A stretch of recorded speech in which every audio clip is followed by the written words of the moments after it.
بہرام نے دل ہی دل میں ایک فیصلہ کر لیا تھا اور رات کا انتظار کرنے لگا۔ آدھی رات کو اس نے چہرے پر سیاہ رنگ ملا، سیاہ کپڑے پہنے، چاقو، رسا، ٹارچ اور پستول کے ساتھ کار میں بیٹھ کر قبرستان کے جنگل کی طرف روانہ ہو گیا۔ گاڑی اس نے جنگل میں ایک ایسی جگہ کھڑی کی جہاں اسے کوئی بھی نہیں دیکھ سکتا تھا۔ گاڑی بند کر کے اس نے رسا کندھے پر ڈالا اور درختوں کے بیچ میں سے ہوتا ہوا ڈاکٹر فیصل کے پرانے قلعے کی طرف چل پڑا۔ دور سے قلعہ ایک بھوت نما عمارت کی طرح نظر آ رہا تھا۔ بہرام سامنے دروازے میں سے گزرنے کے بجائے قلعے کے عقبی دروازے میں سے اندر پہنچنا چاہتا تھا۔ قلعے کے عقب میں پہنچ کر وہ کوئی ایسی مناسب جگہ تلاش کرنے لگا جہاں وہ کمند پھینک سکے۔ آخر ایک جگہ اسے مل گئی۔ یہاں دوسری منزل پر ایک گیلری تھی جس کا لوہے کا جنگلہ تھا۔ تمام کھڑکیوں پر اندھیرا چھایا ہوا تھا۔ بہرام نے رسا گھمایا اور کمند گیلری پر پھینک دی۔ لوہے کا آنکڑا گیلری کی آہنی جنگلے میں جا کر پھنس گیا۔ بہرام نے رسا کھینچ کر اس کی مضبوطی کا اچھی طرح جائزہ لیا اور پھر خدا کا نام لے کر اوپر چڑھنا شروع کر دیا۔ گیلری میں پہنچ کر اس نے آہستہ سے رسا اوپر کھینچ لیا اور اسے گیلری ہی میں ایک طرف رکھ دیا۔ اب وہاں سے آگے جانا چاہتا تھا۔ اس نے گیلری کا دروازہ آہستہ سے اندر کو دھکیلا۔ دروازہ بند تھا۔ بہرام نے ایک پل کے لیے غور کیا کہ اسے کیا کرنا چاہیے، مگر موقع زیادہ دیر سوچنے کا نہیں تھا۔ اس نے ٹارچ کی پشت آہستہ سے مار کر دروازے کا شیشہ توڑ دیا، اندر ہاتھ ڈالا اور دروازے کی کنڈی کھول دی۔ بہرام ایک کمرے میں تھا جہاں ہر طرف اندھیرا تھا۔ اس نے اندازہ کر لیا کہ کمرہ خالی ہے۔ پھر اس نے ٹارچ جلا کر ایک چھوٹے سے دائرے میں فرش پر روشنی کی۔ ہلکی ہلکی روشنی میں کمرے کی چیزیں نظر آنے لگی تھیں۔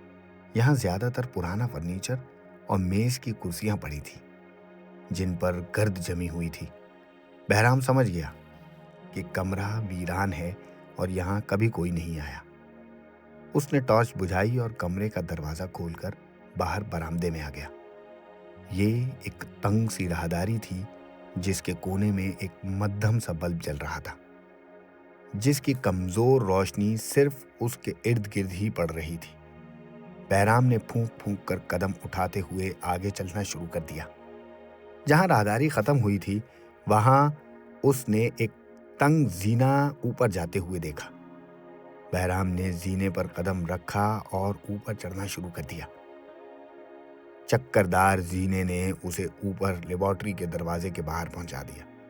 بہرام کو یہاں مختلف دواؤں کی تیز بو محسوس ہو رہی تھی۔ اس نے لیبارٹری کے بند دروازے کے ساتھ ناک لگا کر سونگھا۔ دواؤں کی بو اندر سے آ رہی تھی۔